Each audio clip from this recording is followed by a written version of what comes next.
The Adventure of the Lion's Mane by Sir Arthur Conan Doyle.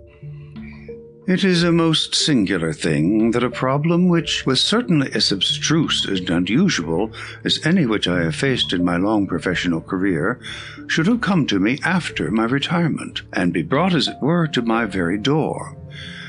It occurred after my withdrawal to my little Sussex home, when I had given myself up entirely to that soothing life of nature for which I had so often yearned during the long years spent amid the gloom of London.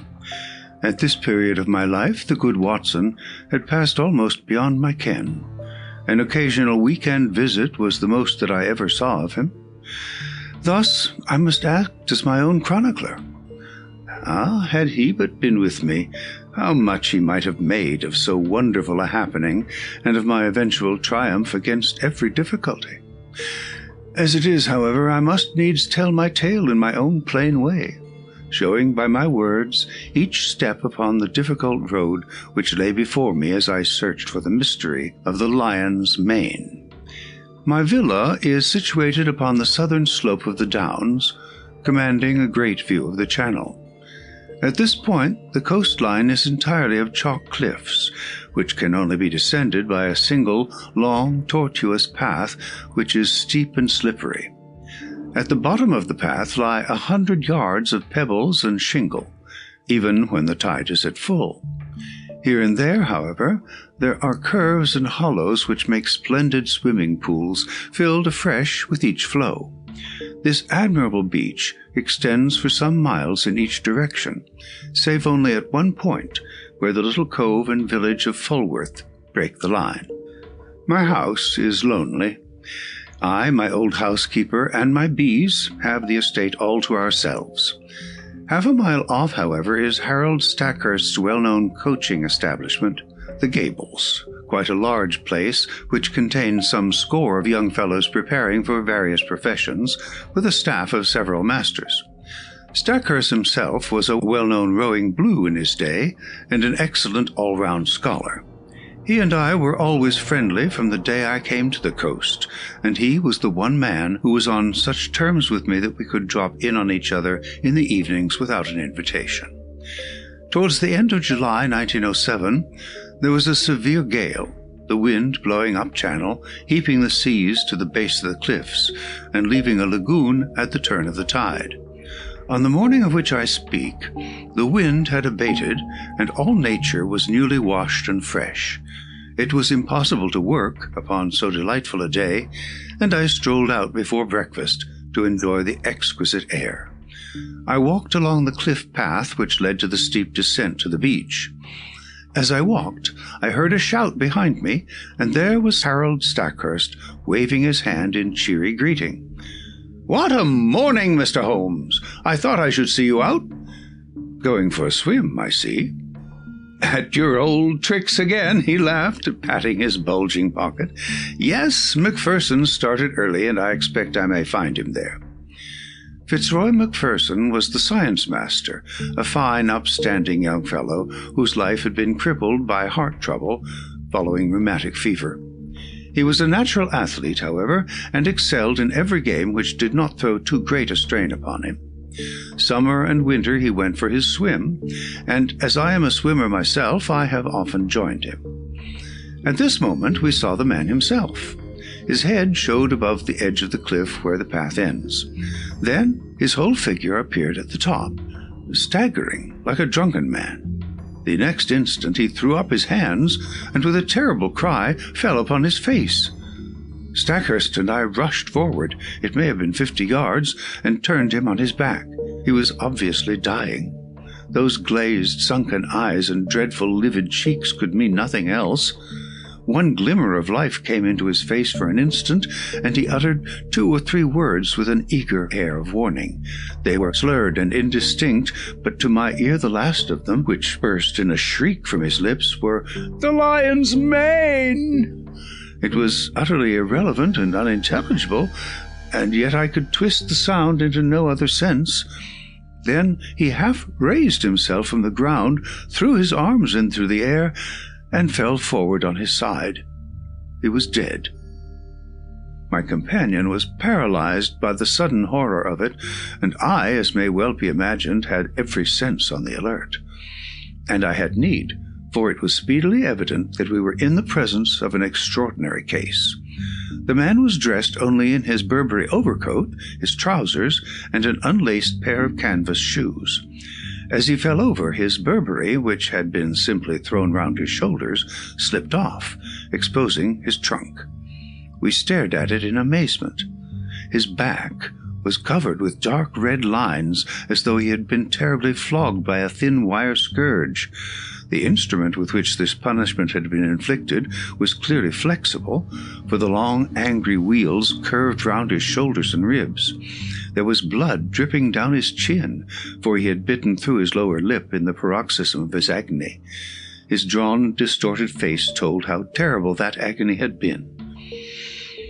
I was kneeling and Stackhurst standing by the body when a shadow fell across us, and we found that Ian Murdoch was by our side. Murdoch was the mathematical coach at the establishment, a tall, dark, thin man, so taciturn and aloof that none can be said to have been his friend. He seemed to live in some high, abstract region of surds and conic sections, with little to connect him with ordinary life. He was looked upon as an oddity by the students, and would have been their butt, but there was some strange outlandish blood in the man which showed itself not only in his coal-black eyes and swarthy face, but also in occasional outbreaks of temper, which could only be described as ferocious. On one occasion, being plagued by a little dog belonging to Macpherson, he had caught the creature up and hurled it through the plate-glass window, an action for which Stackhurst would certainly have given him his dismissal had he not been a very valuable teacher. Such was the strange, complex man who now appeared beside us. He seemed to be honestly shocked at the sight before him, and though the incident of the dog may show that there was no great sympathy between the dead man and himself. "Poor fellow! Poor fellow! What can I do? How can I help?" "Were you with him? Can you tell us what has happened?" No, I was late this morning. I was not on the beach at all. I have come straight from the Gables. What can I do?" "You can hurry to the police station at Fulworth. Report the matter at once." Without a word, he made off at top speed, and I proceeded to take the matter in hand, while Stackhurst, dazed at this tragedy, remained by the body. My first task, naturally, was to note who was on the beach. From the top of the path I could see the whole sweep of it, and it was absolutely deserted, save that 2 or 3 dark figures could be seen far away, moving towards the village of Fulworth. Having satisfied myself upon this point, I walked slowly down the path. There was clay or soft marl mixed with the chalk, and every here and there I saw the same footstep, both ascending and descending.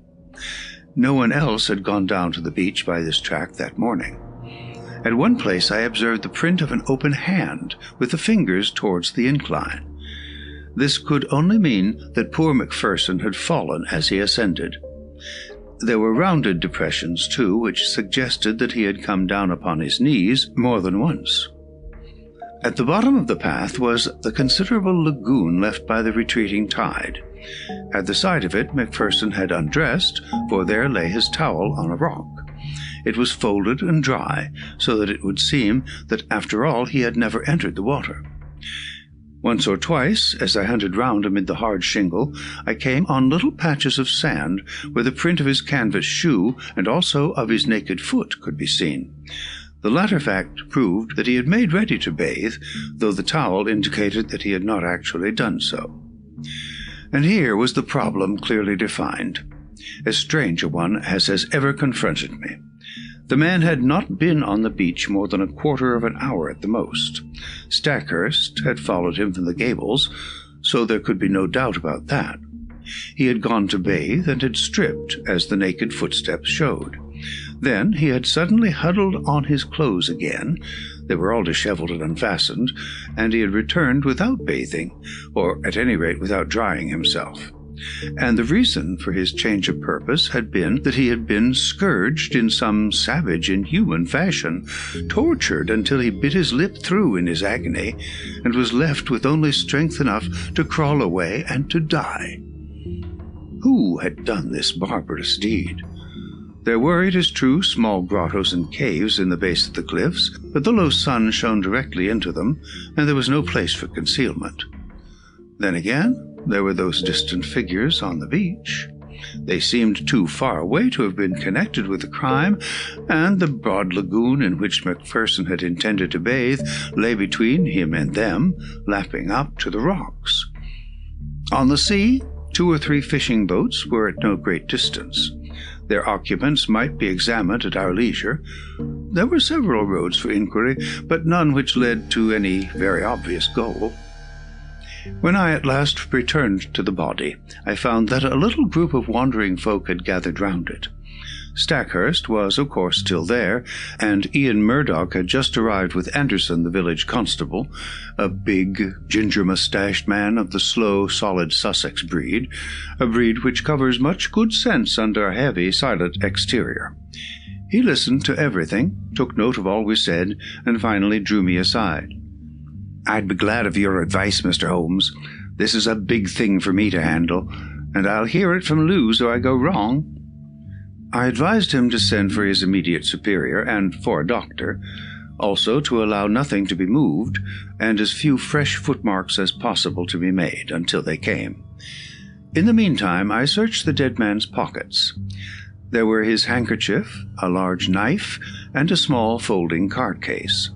From this projected a slip of paper, which I unfolded and handed to the constable. There was written on it in a scrawling, feminine hand, "I will be there. You may be sure. Maudie."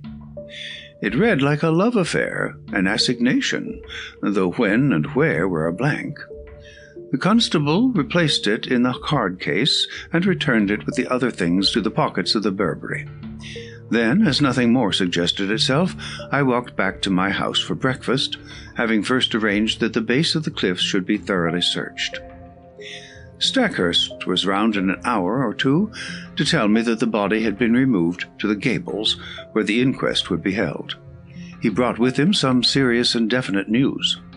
As I expected, nothing had been found in the small caves below the cliff, but he had examined the papers in Macpherson's desk, and there were several which showed an intimate correspondence with a certain Miss Maud Bellamy, of Fulworth. We had then established the identity of the writer of the note.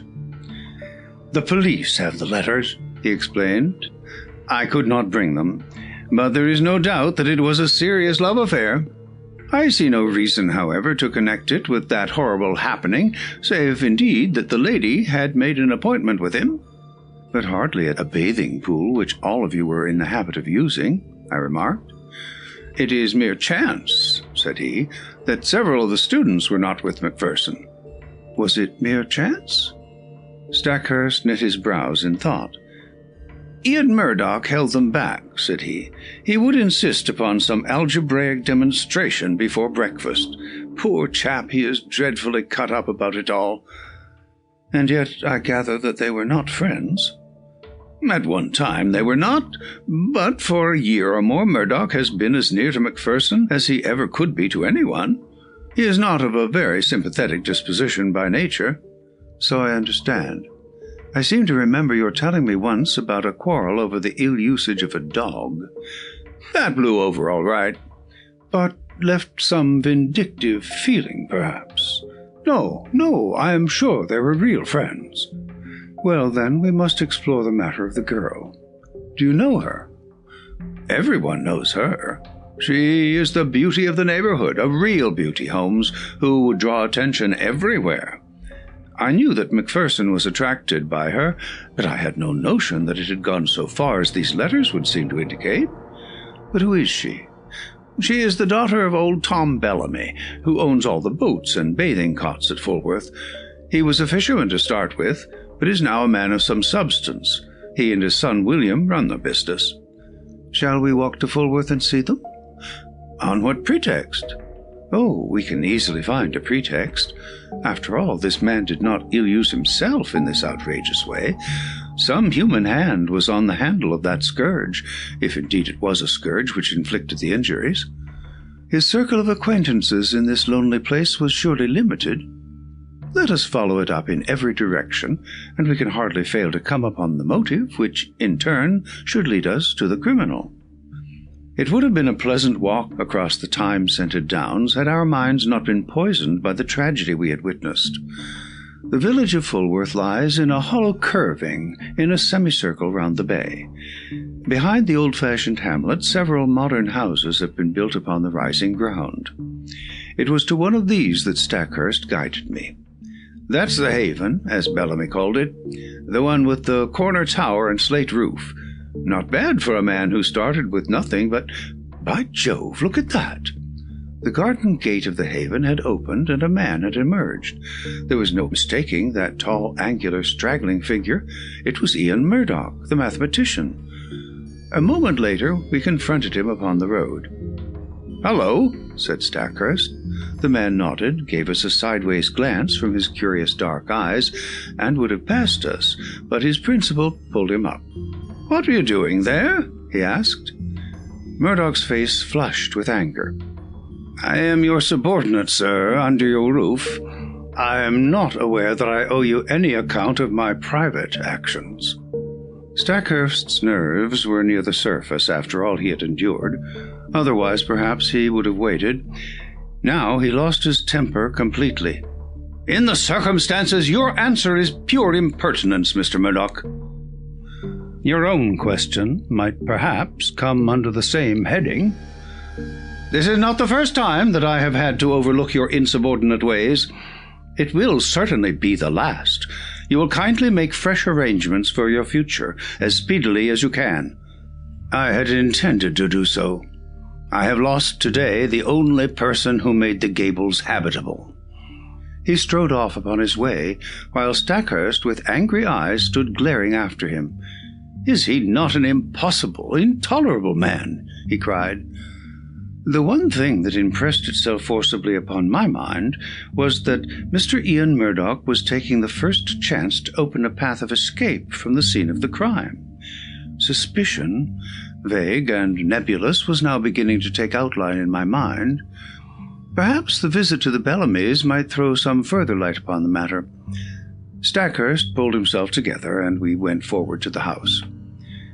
Mr. Bellamy proved to be a middle-aged man with a flaming red beard. He seemed to be in a very angry mood, and his face was soon as florid as his hair. "No, sir, I do not desire any particulars. My son here," indicating a powerful young man with a heavy, sullen face in the corner of the sitting-room, "is of one mind with me that Mr. Macpherson's attentions to Maud were insulting. Yes, sir, the word marriage was never mentioned, and yet there were letters and meetings, and a great deal more of which neither of us could approve. She has no mother, and we are her only guardians. We are determined—" But the words were taken from his mouth by the appearance of the lady herself. There was no gainsaying that she would have graced any assembly in the world. Who could have imagined that so rare a flower would grow from such a root and in such an atmosphere? Women have seldom been an attraction to me, for my brain has always governed my heart, but I could not look upon her perfect, clear-cut face, with all the soft freshness of the downlands in her delicate coloring, without realizing that no young man would cross her path unscathed. Such was the girl who had pushed open the door, and stood now wide-eyed and intense in front of Harold Stackhurst. "I know already that Fitzroy is dead," she said. "Do not be afraid to tell me the particulars." "This other gentleman of yours let us know the news," explained the father. "There is no reason why my sister should be brought into the matter," growled the younger man. The sister turned a sharp, fierce look upon him. "This is my business, William. Kindly leave me to manage it in my own way. By all accounts, there has been a crime committed. If I can help to show who did it, it is the least I can do for him who is gone." She listened to a short account from my companion, with a composed concentration which showed me that she possessed strong character as well as great beauty. Maud Bellamy will always remain in my memory as a most complete and remarkable woman. It seems that she already knew me by sight, for she turned to me at the end. "Bring them to justice, Mr. Holmes. You have my sympathy and my help, whoever they may be." It seemed to me that she glanced defiantly at her father and brother as she spoke. "Thank you," said I.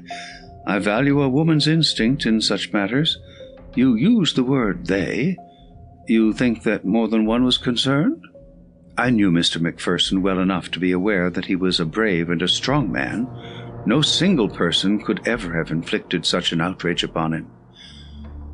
"Might I have one word with you alone?"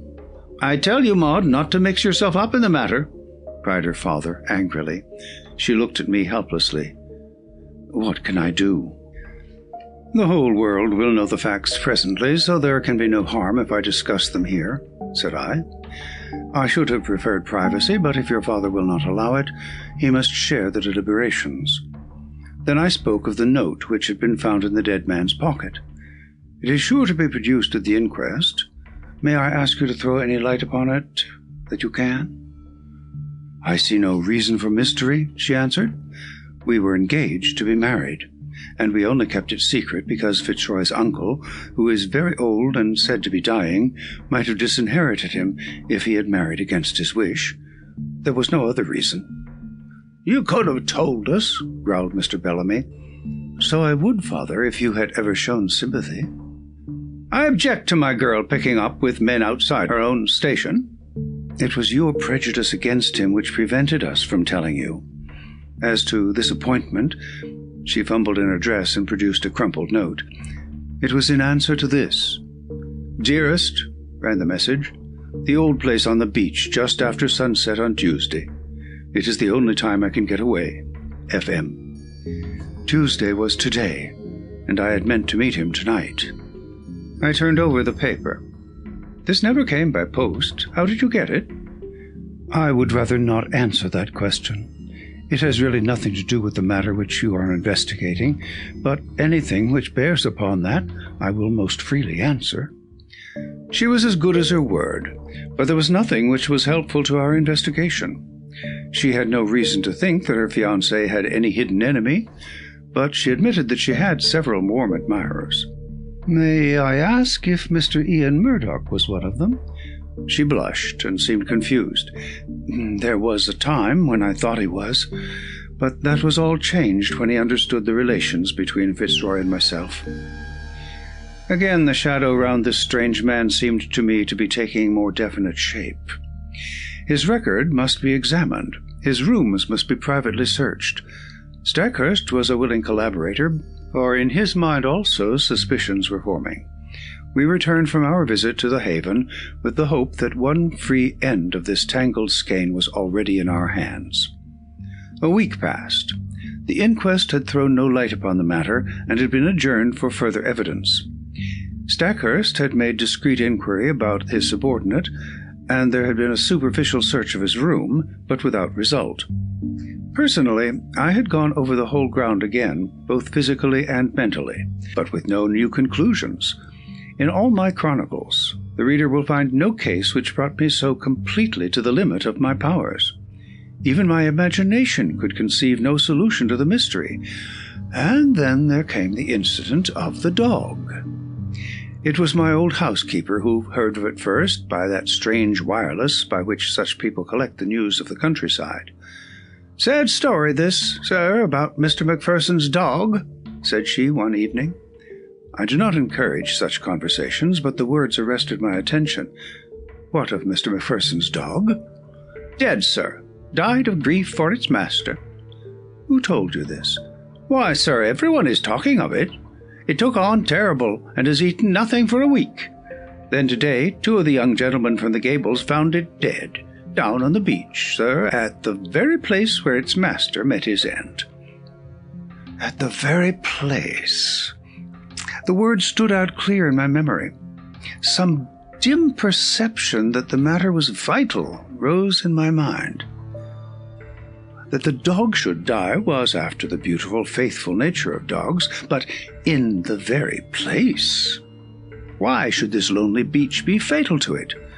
Was it possible that it also had been sacrificed to some vengeful feud? Was it possible? Yes, the perception was dim, but already something was building up in my mind. In a few minutes I was on my way to the Gables, where I found Stackhurst in his study. At my request, he sent for Sudbury and Blunt, the two students who had found the dog. "Yes, it lay on the very edge of the pool," said one of them. "It must have followed the trail of its dead master." I saw the faithful little creature, an Airedale terrier, laid out upon the mat in the hall. The body was stiff and rigid, its eyes projecting, and the limbs contorted. There was agony in every line of it. From the Gables I walked down to the bathing pool. The sun had sunk, and the shadow of the great cliff lay black across the water, which glimmered dully like a sheet of lead. The place was deserted, and there was no sign of life save for two seabirds circling and screaming overhead. In the fading light I could dimly make out the little dog's spoor upon the sand round the very rock on which his master's towel had been laid. For a long time I stood in deep meditation, while the shadows grew darker around me. My mind was filled with racing thoughts.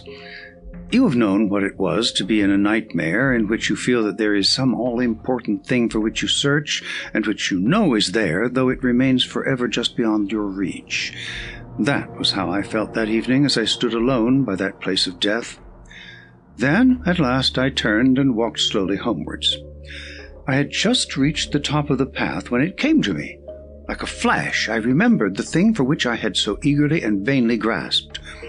You will know, or Watson has written in vain, that I hold a vast store of out-of-the-way knowledge without scientific system, but very available for the needs of my work.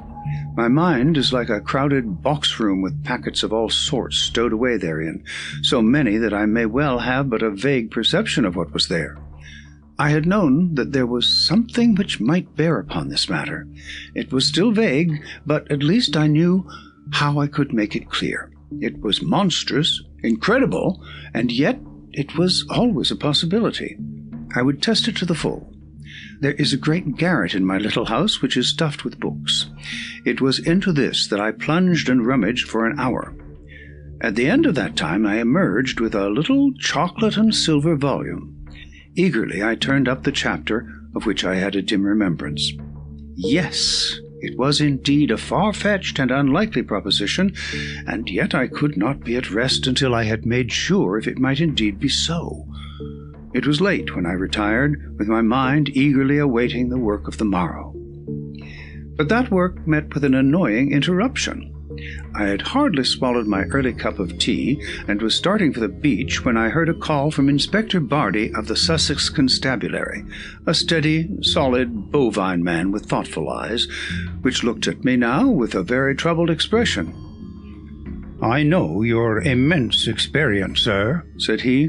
"This is quite unofficial, of course, and need go no farther. But I am fairly up against it in this Macpherson case. The question is, shall I make an arrest or shall I not?" "Meaning Mr. Ian Murdoch?" "Yes, sir. There is really no one else when you come to think of it. That's the advantage of this solitude. We narrow it down to a very small compass. If he did not do it, then who did?" "What have you against him?" He had gleaned along the same furrows as I had. There was Murdoch's character and the mystery which seemed to hang round the man. His furious bursts of temper, as shown in the incident of the dog, the fact that he had quarrelled with Macpherson in the past, and that there was some reason to think that he might have resented his attentions to Miss Bellamy. He had all my points, but no fresh ones, save that Murdoch seemed to be making every preparation for departure. What would my position be if I let him slip away with all this evidence against him? The burly, phlegmatic man was sorely troubled in his mind. "Consider," I said, "all the essential gaps in your case. On the morning of the crime he can surely prove an alibi. He had been with his scholars till the last moment, and within a few minutes of Macpherson's appearance he came upon us from behind. Then bear in mind the absolute impossibility that he could single-handed have inflicted this outrage upon a man quite as strong as himself. Finally, there is this question of the instrument with which these injuries were inflicted. What could it be but a scourge or flexible whip of some sort? "Have you examined the marks?" I asked. "I have seen them. So has the doctor." "But I have examined them very carefully with a lens. They have peculiarities." "What are they, Mr. Holmes?" I stepped to my bureau and brought out an enlarged photograph. "This is my method in such cases," I explained. "You certainly do things thoroughly, Mr. Holmes." "I should hardly be what I am if I did not. Now, let us consider this wheal, which extends round the right shoulder. Do you observe nothing remarkable?" "I can't say I do." "Surely it is evident that it is unequal in its intensity. There is a dot of extravasated blood here, and another there. There are similar indications in this other wheal down here. What can that mean?" "I have no idea. Have you?" "Perhaps I have. Perhaps I haven't. I may be able to say more soon. Anything which will define what made that mark will bring us a long way towards the criminal." "It is, of course, an absurd idea," said the policeman, "but if a red-hot net of wire had been laid across the back, then these better-marked points would represent where the meshes crossed each other." "A most ingenious comparison. Or shall we say a very stiff cat-o'-nine-tails with small, hard knots upon it?" "By Jove, Mr. Holmes, I think you have hit it." "Or there may be some very different cause, Mr. Barty. But your case is far too weak for an arrest. Besides, we have those last words, lion's mane." "I have wondered whether Ian—" "Yes, I have considered that. If the second word had borne any resemblance to Murdoch, but it did not. He gave it almost in a shriek. I am sure that it was Maine." "Have you no alternative, Mr. Holmes?" "Perhaps I have, but I do not care to discuss it until there is something more solid to discuss." "And when will that be?" "In an hour, possibly less." The inspector rubbed his chin and looked at me with dubious eyes. "I wish I could see what was in your mind, Mr. Holmes. Perhaps it's those fishing boats." No, they were too far out." "Well, then, is it Bellamy and that big son of his? They were not too sweet upon Mr. Macpherson. Could they have done them a mischief?" No, you won't draw me until I'm ready," said I with a smile. "Now, Inspector, we each have our own work to do. Perhaps if you were to meet me here at midday?" So far we had got when there came the tremendous interruption which was the beginning of the end. My outer door was flung open, there were blundering footsteps in the passage, and Ian Murdoch staggered into the room, pallid, dishevelled, his clothes in wild disorder, clawing with his bony hands at the furniture to hold himself erect. "Brandy! Brandy!" he gasped and fell groaning upon the sofa. He was not alone. Behind him came Stackhurst, hatless and panting, almost as distrait as his companion. Yes, brandy," he cried. "The man is at his last gasp. It was all I could do to bring him here. He fainted twice upon the way." Half a tumbler of the raw spirit brought about a wondrous change. He pushed himself up on one arm and swung his coat from off his shoulders. "For God's sake, oil, opium, morphia!"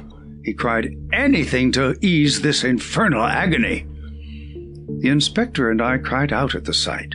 There, crisscrossed upon the man's naked shoulder, was the same strange reticulated pattern of red inflamed lines which had been the death mark of Fitzroy Macpherson. The pain was evidently terrible and was more than local, for the sufferer's breathing would stop for a time, his face would turn black, and then with loud gasps he would clap his hand to his heart, while his brow dropped beads of sweat. At any moment he might die. More and more brandy was poured down his throat, each fresh dose bringing him back to life. Pads of cotton wool soaked in salad oil seemed to take the agony from the strange wounds. At last his head fell heavily upon the cushion. Exhausted nature had taken refuge in its last storehouse of vitality. It was half asleep and half a faint, but at least it was eased from pain. To question him had been impossible, but the moment we were assured of his condition, Stackhurst turned upon me. "My God!" he cried. "What is it, Holmes? What is it?" Where did you find him?" "Down on the beach, exactly where poor Macpherson met his end. If this man's heart had been as weak as Macpherson's was, he would not be here now. More than once I thought he was gone as I brought him up. It was too far to the Gables, so I made for you." "Did you see him on the beach?" "I was walking on the cliff when I heard his cry. He was at the edge of the water, reeling about like a drunken man. I ran down, threw some clothes about him, and brought him up. For heaven's sake, Holmes, use all the powers you have and spare no pains to lift the curse from this place, for life is becoming unendurable. Can you, with all your world-wide reputation, do nothing for us?" "I think I can, Stackhurst. Come with me now. And you, Inspector, come along. We will see if we cannot deliver this murderer into your hands." Leaving the unconscious man in the charge of my housekeeper, we all three went down to the deadly lagoon. On the shingle there was piled a little heap of towels and clothes left by the stricken man. Slowly I walked round the edge of the water, my comrades in Indian file behind me. Most of the pool was quite shallow, but under the cliff, where the beach was hollowed out, it was 4 or 5 feet deep. It was to this part that a swimmer would naturally go, for it formed a beautiful pellucid green pool as clear as crystal. A line of rocks lay above it at the base of the cliff, and along this I led the way, peering eagerly into the depths beneath me. I had reached the deepest and stillest pool when my eyes caught that for which they were searching, and I burst into a shout of triumph. "Cyania!" I cried. "Cyania! Behold, the lion's mane!" The strange object at which I pointed did indeed look like a tangled mass torn from the mane of a lion. It lay upon a rocky shelf some 3 feet under the water. A curious, waving, vibrating, hairy creature with streaks of silver among its yellow tresses. It pulsated with a slow, heavy dilation and contraction. "It has done mischief enough. Its day is over," I cried. "Help me, Stackhurst. Let us end the murderer forever." There was a big boulder just above the ledge, and we pushed it until it fell with a tremendous splash into the water. When the ripples had cleared, we saw that it had settled upon the ledge below. One flapping edge of yellow membrane showed that our victim was beneath it. A thick, oily scum oozed out from below the stone and stained the water around, rising slowly to the surface. "Well, this gets me," cried the inspector. "What was it, Mr. Holmes? I'm born and bred in these parts, but I never saw such a thing. It don't belong to Sussex." "Just as well for Sussex," I remarked. "It may have been the southwest gale that brought it up. Come back to my house, both of you, and I will give you the terrible experience of one who has good reason to remember his own meeting with the same peril of the seas." When we reached my study, we found that Murdoch was so far recovered that he could sit up. He was dazed in mind, and every now and then was shaken by a paroxysm of pain. In broken words he explained that he had no notion what had occurred to him, save that terrific pangs had suddenly shot through him, and that it had taken all his fortitude to reach the bank. "Here is a book," I said, taking up the little volume, which first brought light into what might have been forever dark. It is Out of Doors by the famous observer J.G. Wood. Wood himself very nearly perished from contact with this vile creature, so he wrote with a very full knowledge. Cyania capillata is the miscreant's full name, and he can be as dangerous to life as, and far more painful than, the bite of the cobra. Let me briefly give this extract.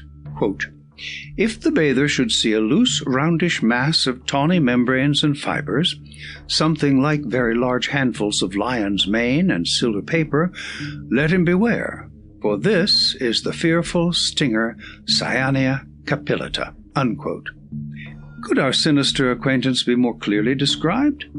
He goes on to tell his own encounter with one when swimming off the coast of Kent.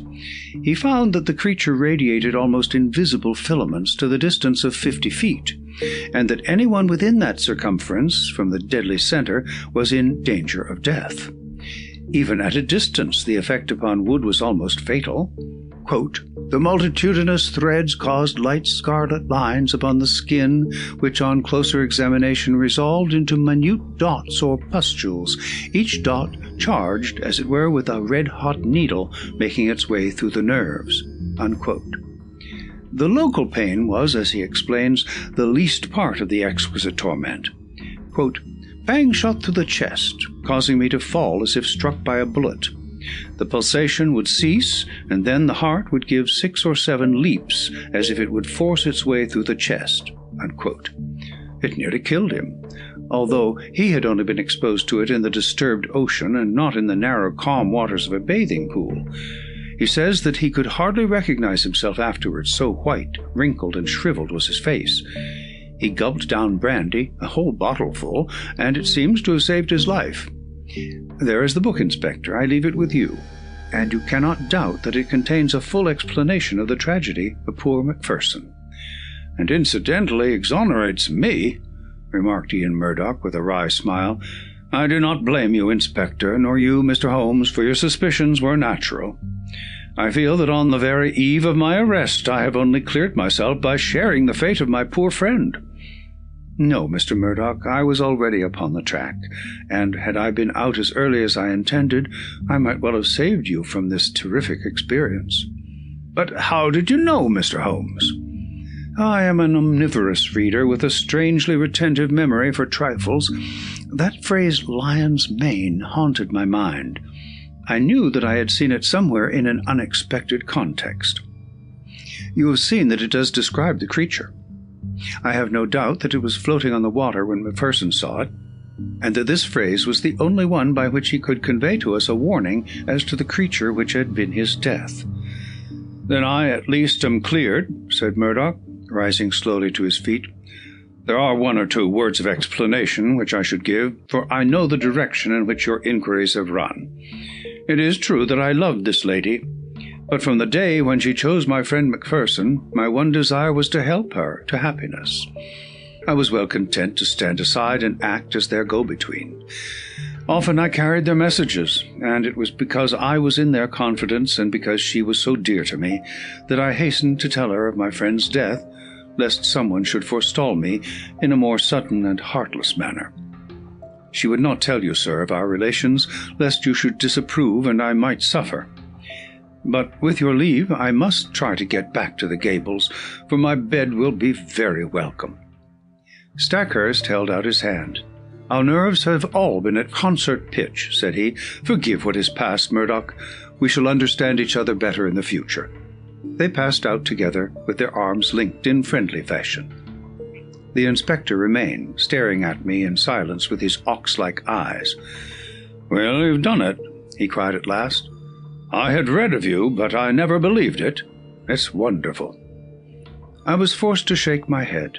To accept such praise was to lower one's own standards. "I was slow at the outset, culpably slow. Had the body been found in the water, I could hardly have missed it. It was the towel which misled me. The poor fellow had never thought to dry himself, and so I in turn was led to believe that he had never been in the water. Why then should the attack of any water creature suggest itself to me? That was where I went astray. Well, Inspector, I often ventured to chaff you gentlemen of the police force, but Cyania Capillata very nearly avenged Scotland Yard." The end of The Adventure of the Lion's Mane.